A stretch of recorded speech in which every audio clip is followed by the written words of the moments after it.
Ce sera donc le premier test grandeur nature pour le gouvernement. Le projet de loi sur le pouvoir d'achat est déjà au cœur de toutes les tractations. Et ce matin, Bruno Le Maire, sur BFM TV et RMC, a donné le ton. La cote d'alerte côté finance est déjà atteinte pour notre ministre de l'économie.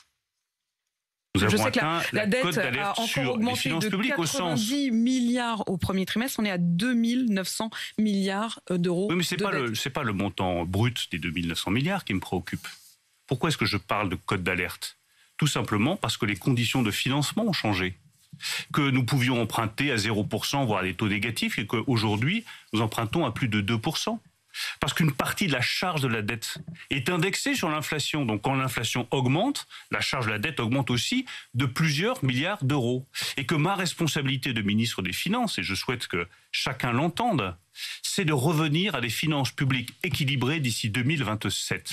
Alors, faut-il y voir une façon de rassurer la droite alors qu'il faudra donner des gages à l'opposition? Et si oui, lesquels? Bouclier, loyer, augmentation du RSA, des APL, des pensions. Et cela va-t-il suffire? Eh bien, avec nous en plateau pour en débattre ce soir, on retrouve bien entendu Gaëtane Mélin, qui est la chef de notre service économie. Vous serez la première à qui je vais poser la question. Frédéric Souillot, secrétaire général de Force ouvrière, où il vient de succéder à Yves Verrier. Rodolphe Bonas, qui lui est président du groupe SACOM, expert de la grande distribution et de la consommation. Gaëtane, on commence avec vous. Avant d'évoquer les mesures elles-mêmes, ce tableau très noir dressé par Bruno Le Maire, pourquoi parle-t-on maintenant de code d'alerte ? 2900 milliards d'euros, vous l'avez dit. Oui. C'est la dette publique française, ça correspond à 114% du PIB. En fait, c'est pas vraiment le montant qui inquiète Bruno Le Maire aujourd'hui, mais plus, ce qu'il expliquait d'ailleurs, la charge de la dette. C'est-à-dire, en fait, ce qu'on rembourse en plus pour se décharger finalement de cette dette, qui augmente à cause de l'inflation. Aujourd'hui, Bruno Le Maire... Il n'y a pas que les Français à avoir des difficultés, l'État français lui-même achète plus cher l'argent dont il a besoin pour couvrir ses dettes. Exactement. C'est bien ça ? Il y a encore quelques mois, on pouvait emprunter à des taux négatifs. Aujourd'hui, on est à 2%. Ça se traduit par quoi ? Eh bien, la charge de la dette qui avait été estimée à 36,8 milliards d'euros fin 2021, eh bien, aujourd'hui, on a réévalué de 2 milliards d'euros supplémentaires. Et c'est véritablement ça, aujourd'hui, qui inquiète Bruno Le Maire. En gros, son message, c'est de dire oui, on va aider ceux qui en ont le plus besoin, mais attention, on ne va pas faire n'importe quoi parce que effectivement, il y a cette dette qui nous préoccupe. Le message du ministre de l'économie est assez clair, Frédéric Souillot. Il nous dit tout n'est pas possible, il ne faudra pas se montrer trop gourmand. Quelle est votre réaction ? Moi, je dis augmenter les salaires. Et puis, on va revenir sur la consommation. Aujourd'hui, la consommation est en baisse parce que les salariés sont inquiets. Et donc, comme on sait que la consommation des ménages représente 50% de notre croissance à peu près, eh ben, augmentons les salaires, on reconsommera. Alors, ça, c'est pas une décision qui peut être prise par le... Alors, non, hormis bien entendu le secteur public, vous vous adressez au patron français en nous disant ça ? Bien sûr, et puis je m'adresse aussi au gouvernement, puisque le SMIC, c'est sa responsabilité pour l'augmentation. Oui. Donc, et puis, j'entends bien la dette publique, mais elle était à 97,6% en 2019. L'inflation joue, bien évidemment, mais avant l'arsenal du quoi qu'il en coûte. Exactement. Avant l'arsenal du quoi qu'il en coûte, auquel viennent s'ajouter les 140 milliards d'aide publique aux entreprises sans contrepartie. Donc tout cela, ça fait du volume, mais pour autant, le quoi qu'il en coûte, on ne le dénigre pas. Il fallait certainement le faire. Bien sûr. Mais à l'époque, on ne nous avait pas dit que le quoi qu'il en coûte, ceux qui devraient payer la facture seraient les salariés. Sur le terrain, en ce moment, est-ce qu'il y a un dialogue dans les entreprises ? Est-ce que, puisque vous, par définition, vous y participez, est-ce que vous sentez un climat où il y a un dialogue possible sur des augmentations de salaire ? Là, j'en reste pour l'instant à l'humeur. Est-ce que vous reniflez de la situation avec nos chefs d'entreprise ? Alors, il y a tout un tas de discussions, puisqu'il y avait des clauses de revoyure sur les salaires. Il y a tout un tas de discussions qui se remettent en place. Bon, de temps en temps, il faut un petit peu de rapport de force pour obtenir les augmentations. Et ça, c'est normal. Un petit peu de rapport de force, très bien. Je note la notion, mais très bien. Oui, c'est comme ça que ça se passe. Mais dans le contexte actuel, si on redonne à la négociation collective la place qui est la sienne et qu'on laisse les interlocuteurs sociaux discuter, on va en trouver des accords. Alors, il ne nous faut pas une lettre de cadrage qui nous dit dans une semaine, il faut que vous ayez trouvé la solution. Mais redonnons à la négociation collective la place qui est la sienne et trouvons des solutions. Alors venons-en aux mesures que contiendra ce fameux projet de loi de pouvoir d'achat. Information révélée par nos confrères des Échos. Ce que l'on sait, on le voit avec vous Magali Chalet, c'est qu'un certain nombre d'aides sociales vont être augmentées. Exactement. Toutes les prestations indexées sur l'inflation devraient être augmentées de 4% et ce de manière rétroactive au 1er juillet. Sont concernés notamment le RSA, les pensions de base de retraite, le minimum vieillesse, la prime d'activité, les allocations familiales ou encore l'allocation adulte handicapé. Le gouvernement souhaite aussi instaurer un bouclier sur les loyers dont l'augmentation sera plafonnée à 3,5%. Jusqu'au deuxième trimestre 2023, les APL seront elles aussi revalorisées à hauteur de 3,5%. Et le projet de loi prévoit aussi une mesure pour inciter à l'instauration de l'intéressement dans les PME en autorisant le recours à une décision unilatérale en cas d'échec des négociations. Et puis, autre mesure, vous allez le voir, la prolongation du bouclier tarifaire jusqu'à la fin de l'année. Le bouclier tarifaire, je vous le rappelle, qui bloque le prix du gaz à leur niveau d'octobre 2021. Ensuite, il y aura également le doublement de la prime Macron. Et enfin, pour terminer, une disposition prévoit aussi d'aider les employeurs à financer une part plus importante du carburant qui va être dépensé par les salariés pour se rendre au travail. Merci Magali Chalet. Donc un peu moins de 7 milliards fin 2022 et 8 milliards d'ici à avril 2023. Ce sont nos confrères des Échos. Vous êtes observateur mais en même temps acteur parce que vous voyez comment les Français consomment ou pas, ou ne peuvent pas, ou sont limités dans leur consommation. Est-ce que la situation est aussi grave et difficile qu'on l'explique? Alors, elle est à la fois... Parce qu'elle est devenue fondamentalement politique en plus, et donc elle va créer du rapport de force. Tout à fait. En fait, elle est à la fois grave et compliquée dans les chiffres, mais elle devient très compliquée au niveau de ce qu'on appelle de la création d'un climat anxiogène. Et il n'y a rien de pire dans une économie, si vous voulez, lorsque finalement l'anxiété dépasse la réalité des chiffres. Et là, je pense qu'on est rentré dans un dispositif d'emballement où cette inflation, cette contraction du pouvoir d'achat, finalement met en tension l'ensemble des acteurs économiques. Et on le voit... Attendez, parce que c'est très intéressant. Vous nous dites qu'on en parle trop. Je dis non, mais allez au bout de votre pensée. Je vais aller au bout de ma pensée. Je dis qu'il y a une vraie réalité avec de vraies contractions et on le voit, ça se traduit dans les chiffres. Voilà. Les Français sont des comptables de leurs achats et ils achètent moins. Chaque Français qui gagne entre 1 500 et 2 000 euros par mois, et quand il va à la pompe ou quand il va faire ses courses, il ne peut pas ne pas être impacté et anxieux, on est d'accord? Tout à fait, on est tout à fait d'accord. Mais cette anxiété, elle entraîne une anxiété de l'ensemble des acteurs économiques. C'est la raison pour laquelle, si vous voulez, quand on regarde l'indice d'activité des entreprises industrielles et du service en juin, il a perdu 4 points. Ça fait 5, on est arrivé à un indice qui est équivalent à il y a 5 ans. Et c'est pour ça que le gouvernement est dans une situation extrêmement compliquée, parce qu'il va falloir d'un côté débloquer ce qui nous a été très justement évoqué, ce fameux pacte de pouvoir d'achat, avec une règle qui devient de plus en plus compliquée, c'est qu'on dit pas d'augmentation d'impôts et ensuite pas d'augmentation de la dette. Et là, je dois vous avouer qu'on a un peu de mal à comprendre comment est-ce qu'on va arriver à faire ça. À moins que Bruno Le Maire soit une sorte de magicien. Oui, il ne nous a pas prouvé jusqu'ici. Je ne sais pas comment il va faire, mais en tous les cas, on est arrivé à cette difficulté. Et ce qu'il faut bien comprendre, c'est que ce climat d'anxiété, d'emballement de l'anxiété, finalement, est extrêmement négatif pour la création de valeur, voire même la détruire. Gaëtan Mélin, on voyait les prévisions de la Banque de France il y a quelques instants. Alors, elles ne sont pas catastrophiques, mais enfin, en gros, on a de l'inflation qui continue. Elles ne sont pas bonnes. Non, pas du tout, justement. Et d'ailleurs, l'INSEE a même publié ses propres prévisions. Il n'y a que la croissance qui est pas mal du tout, d'ailleurs. La croissance. Et d'ailleurs, on est au même niveau pour l'INSEE. En revanche, concernant l'inflation, l'INSEE estime que d'ici la fin de l'année, on atteindra les 7%. D'ailleurs, on les aurait déjà atteints s'il n'y avait pas eu le bouclier tarifaire. La consommation des ménages est quand même en repli de 1,5%. Et ce qui est notable de constater, surtout dans les prévisions de l'INSEE, c'est qu'il y a 2 catégories de personnes qui sont touchées véritablement. Il y a tout ce milieu rural où on voit l'impact qui est considérable dans les prix alimentaires, mais aussi dans les carburants. Et puis, il y a les cadres qui habitent dans les grandes villes. Je m'explique.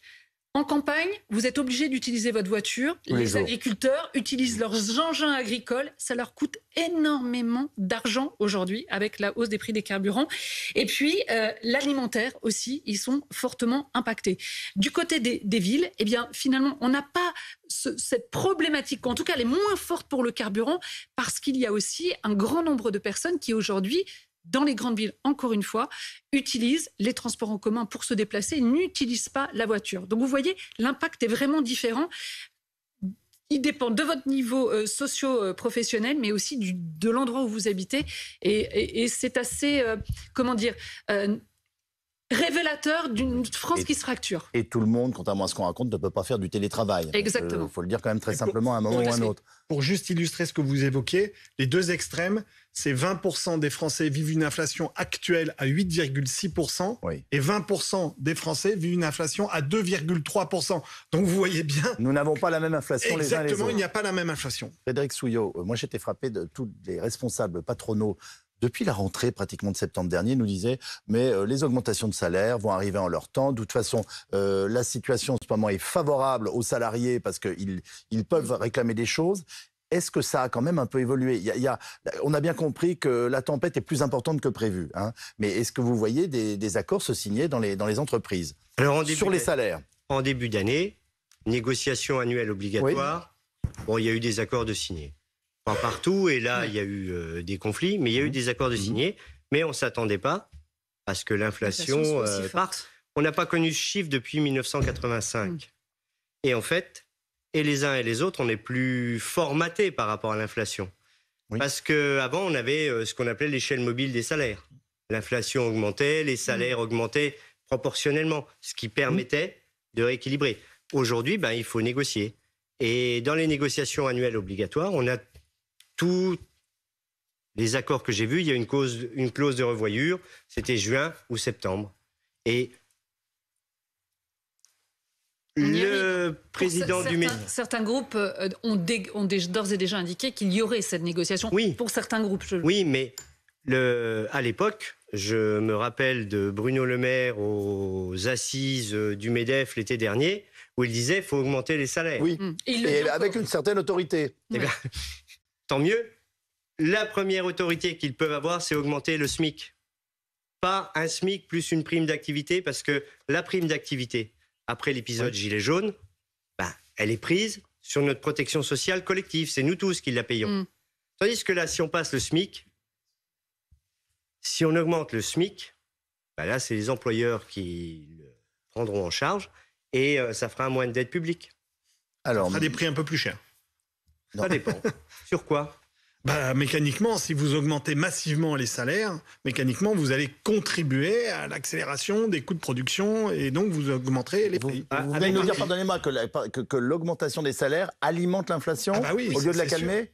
Oui, c'est sûr. Et même, il faut même s'en méfier. Hein. Il faut même être assez vigilant là-dessus. Oui, ça c'est ce que nous racontent les économistes depuis longtemps. Voilà. J'étais sûr. Bien sûr. Il faut toujours se méfier de l'augmentation des salaires et puis c'est comme de notre productivité ou de nos exportations. Mais c'est pas déjà ce que l'on vit. On a délocalisé plein de choses par rapport à la productivité et à nos exportations.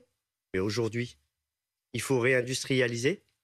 On le voit avec la pandémie, les masques et tout ce qui s'en suivait. Mais les économistes nous disent toujours non. Pas d'inflation et puis les salaires... ça tombe bien parce que Rodolphe Bonas n'est pas économiste, mais il va vivre ça. Alors, je vous laisse néanmoins, en dépit de cette intervention de Frédéric Souillot, terminer ce que vous vouliez nous expliquer. Oui, simplement, c'est un phénomène économique connu, qui est dans tous les livres. Hein. C'est l'idée simplement qu'il faut se méfier dans un dispositif inflationniste à ce que l'augmentation des salaires n'anticipe pas l'inflation. Et c'est ça qu'il faut essayer de contrôler. C'est la raison pour laquelle il y a aussi certaines entreprises qui ont déjà annoncé en effet qu'elles allaient enclencher des éléments de négociation contrôlés et parallèlement à ça, qu'il y a la mise à disposition de cette fameuse prime Macron, peut-être un élément de contournement qui évite de rentrer dans ce phénomène normalement. Mais c'est vrai qu'il faut s'intéresser à cette problématique de pouvoir d'achat, parce que vous l'avez dit tout à l'heure, et vous avez raison, plus de 50% de la croissance française, quasiment 70%, repose sur notre propre consommation. Donc, ne pas augmenter le salaire, c'est aussi bloquer la croissance. Vous voyez que c'est compliqué, Yves. Oui, c'est compliqué. Gaëtane Mella. Je partage la démonstration de Rodolphe Bonas. Néanmoins, j'apporte un néanmoins, c'est qu'aujourd'hui, on voit bien, la consommation des ménages est déjà en baisse, moins 1,5% sur le mois de mai. Les ménages sont en train de faire des arbitrages. Ils choisissent ce qu'ils doivent acheter, qui est primordial, comme par exemple le carburant. Ils ne peuvent pas se passer de carburant. Et donc, ça aura forcément un impact sur la croissance économique. Donc, aux entreprises de voir si elles sont prêtes à courir le risque finalement de ne pas augmenter les salaires, ce qui aura pour conséquence de diminuer, comme je vous le disais, la consommation, la croissance et forcément la production de ces entreprises. Oui. D'où la mesure qui est intéressante dans la loi pouvoir d'achat, c'est celle qui concerne l'intéressement, le partage de la valeur.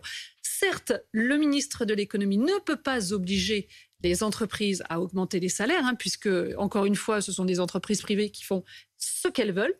En revanche, si dès lors qu'une entreprise réalise des bénéfices, elle est obligée de partager avec l'intégralité de ses salariés ses bénéfices, eh bien, cela aura un impact. On en parlait déjà sous le président Pompidou. Oui. Non, mais c'est pour vous dire que ça n'a quand même pas énormément évolué, qu'à chaque fois qu'on entend évoquer cette idée, on dit « mais bien sûr, c'est une très bonne idée, pourquoi pas ?»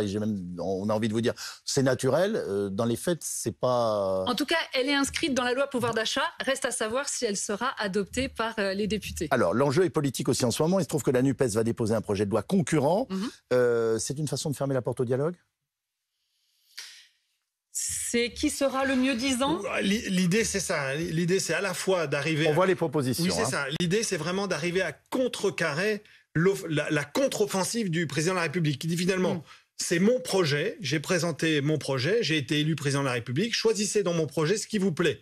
Et là, on a bien vu que la NUPES était un petit peu enfermée, obligée de répondre. Donc la contre-réponse, c'est de dire, vous avez présenté votre projet, voilà notre projet. Mais on voit qu'il y a quand même du mal à essayer de trouver le bon des deux côtés. Vous êtes d'accord avec les 3 points, à Force ouvrière, blocage des prix, produits de première nécessité, énergie, carburant, augmentation du SMIC à 1 500 €, net et possibilité d'encadrer les loyers.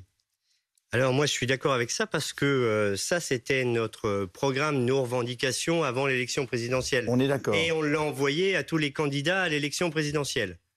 Bon, il y en a qui l'ont repris, d'autres qui ne nous ont pas reçus pour en parler. Mais bien évidemment que je suis d'accord avec ça. Et tout à l'heure, quand vous parliez d'emballement et la prime Macron, pour le coup, la prime Macron, elle va à l'encontre d'une négociation sur les salaires. Oui, bien sûr. Et la prime Macron, elle continue de détruire un petit peu notre protection sociale collective puisqu'il n'y a pas de cotisation dessus. Oui, vous venez de nous dire que, pardonnez-moi, à Force ouvrière, la perception que vous avez de la prime Macron, c'est qu'en fait, elle est un alibi pour ne pas augmenter les salaires en tant que tels, avec les cotisations qu'il y a dessus, et qui évidemment... C'est vrai. Bien sûr. Et demandez-leur, c'est vrai. Oui, puisque si vous avez, hypothétiquement, je crois que dans le programme, c'était 6 000 €. Bon. C'est ça. C'est le doublement de la prime. Triplement, puisqu'il était à 2 000. Oui, doublement et triplement, ça. Ce sont des seuils. Et pourquoi je négocierais avec les organisations syndicales, avec les interlocuteurs sociaux pour augmenter les salaires, puisqu'à la fin de l'année, potentiellement, vous aurez peut-être 6 000. Vous avez raison, mais c'est aussi le moyen de dire que l'argent débloqué par les entreprises sera entièrement dédié au pouvoir d'achat des Français, puisqu'il n'y aura pas de prélèvement sur les cotisations sociales. Donc, voyez ce que je veux dire. Mais ça, c'est ce qu'on appelle du salaire différé. Oui, si vous voulez. Mais regardez aujourd'hui l'assurance chômage. On est revenu à un équilibre. On a créé de l'emploi et des cotisations sociales. C'est ça le salaire différé. Et quand vous êtes malade ou que vous vous blessez, parfois on tombe en moto, ça m'est déjà arrivé, ou en scooter. La seule carte qu'on vous demande, c'est votre carte vitale quand vous faites soigner. C'est pas autre chose. C'est ça notre protection sociale collective. Rodolphe Bonas, ce sont les prix de l'énergie qui font flamber, notamment l'inflation en ce moment, c'est faramineux. Alors, relative bonne nouvelle, le prix du gazole s'est stabilisé alors qu'il ne cessait de grimper. Il coûte en moyenne 2,13 € en ce moment. On va voir ce chiffre dans quelques instants. L'État demande d'ailleurs à Total de faire des efforts. Bruno Le Maire devait rencontrer le patron de Total Énergie aujourd'hui, Monsieur Pouyanné. Est-ce que vous, en ce moment, vous sentez une pression particulière? Et alors, hier, on a quand même eu ce phénomène tout à fait étonnant dans le pays, c'est-à-dire les 3 grandes entreprises qui nous fournissent en gaz, en électricité et en essence, qui nous demandent d'être attentifs à notre consommation. On n'avait jamais vu ça. Jamais.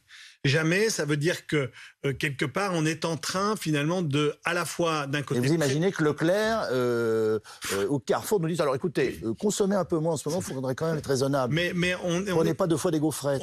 On est un peu dans cette logique-là, avec une logique où on est en train de nous préparer sur le fait de dire, attention, si nous ne devenons pas chacun acteur de cette propre consommation, on peut être confronté à des logiques de pénurie qui amèneraient finalement à des suspensions de distribution des services de gaz ou d'électricité avec des logiques de roulement. On craint vraiment des pénuries, parce que vous savez, oui, quand oui. on dit ça, pardonnez-moi, j'insiste, je pense qu'un téléspectateur sur deux n'y croit pas, Non, parce qu'il n'y a jamais été confronté. Et donc, dans ce cas-là, il faut vraiment dire qu'on est en train de changer de civilisation. Je suis en train d'accord, mais quand on est en train d'apprendre de manière assez discrète qu'on est en train de redémarrer des centrales à charbon, je peux vous garantir qu'il y a un problème de mise à disposition de la denrée énergie en France. Gaëtan Mélin ? Le gouvernement prépare les esprits.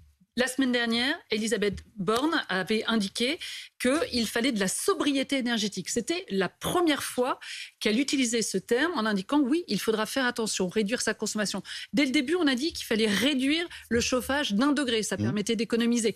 On a annoncé la réouverture donc, de cette centrale à charbon qui était fermée depuis mars dernier. Ça prend un peu de temps, donc on l'annonce aujourd'hui et on l'utilisera au cas où. Au cas où, ça veut dire quoi? Ça veut dire qu'au cas où l'hiver serait rigoureux et qu'on viendrait à manquer de gaz, d'électricité pour chauffer tous les Français. Donc oui, on se prépare et surtout... Ça veut dire que l'inquiétude est réelle. L'inquiétude est réelle et surtout, on prépare les esprits.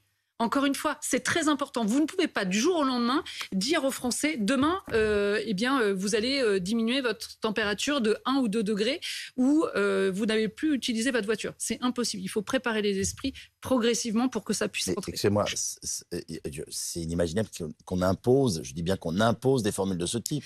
Pour les entreprises, c'est possible, c'est-à-dire que GRT Gaz prévoit, par exemple... Les particuliers. Non, pas les particuliers, ils ne seront pas touchés. Enfin, en tout cas... Non, pour l'instant, c'est pas prévu. C'est pas prévu. Ce sont les industriels qui pourront être amenés à tout simplement stopper leur production pendant un temps déterminé.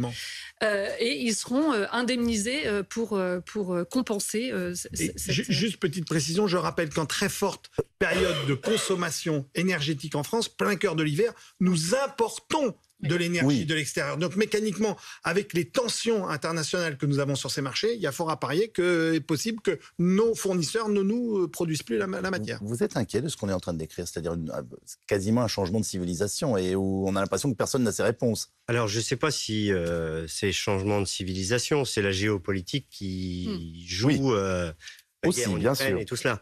Ce qui est dommageable, c'est qu'on ait perdu notre indépendance énergétique. Alors il y a plein de raisons. Mais qu'on réouvre la centrale de Saint-Avold, elle est dans le PAC pouvoir d'achat et on a eu des échanges sur le sujet. Il va falloir faire appel au volontariat pour que les salariés reviennent mettre en route la centrale de Saint-Avold. Oui. Mais 73 et 74, après le premier choc pétrolier, on nous a déjà demandé de baisser d'1 degré et de tout ce qui allait avec. Ça s'appelait la chasse au gaspille. Voilà. Eh bien, c'est jeune, mais je m'en souviens. Aujourd'hui, on nous parle d'inquiétude et peut-être qu'on aura des baisses énergétiques. Mais l'industrie est déjà programmée comme cela. Premier consommateur d'électricité en France, c'est les usines qui fabriquent l'aluminium. Et après, la SNCF. Eh bien, quand il y a une forte demande, ils réduisent leur production. Avec un accord passé, il va falloir le passer un peu plus largement avec plus d'industrie en France. Ce qui est prévu d'ailleurs. Voilà en tout cas ce que nous pouvions vous dire ce soir sur cette situation, sur votre pouvoir d'achat et sur ce qui se prépare notamment à l'Assemblée nationale. Merci à vous trois d'avoir participé à cette émission.